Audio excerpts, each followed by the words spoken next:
Hi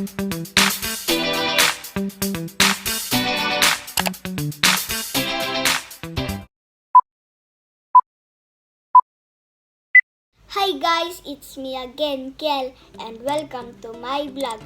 In today's video, we're gonna make a homemade slime using 2 ingredients. Ang una natin ay toothpaste, kahit anong toothpaste, tsaka salt, tsaka kailangan natin ng kutsara, tsaka lalagyan. Ang una muna natin ay ang toothpaste. Kahit ano lang po.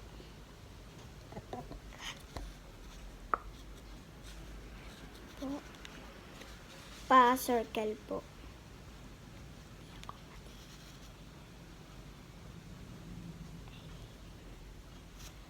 Okay, I think that's enough.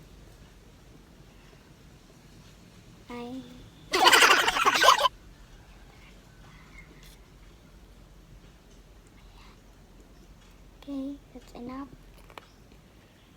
Tapos, salt. Lagyan natin ng kutsara.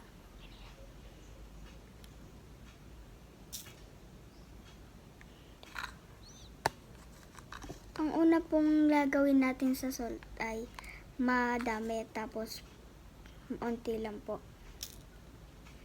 Okay. And then, we're gonna mix it. I think this will gonna work.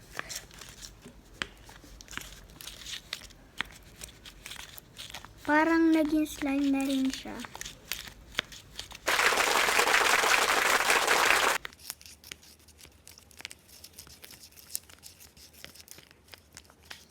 At saka guys, halo-haluin mo muna po siya para po ma-dissolve yung salt hanggang po maging ganito. Okay, that's enough.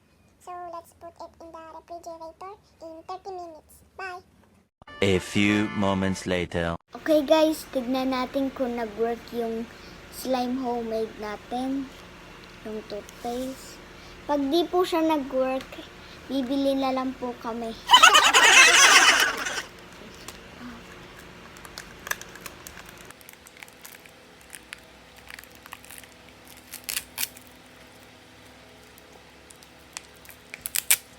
Excited na ako.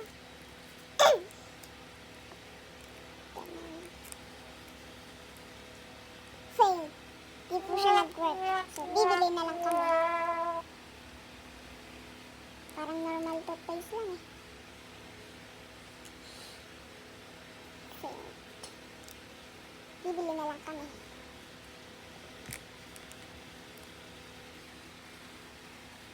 Wala nangyari. Pero meron parang slime na po siya. Pero sticky pa. Parang coated. Hanggang dito na lang po yung video natin. So don't forget to like, share, and subscribe. And don't forget to hit that notification. Bye-bye!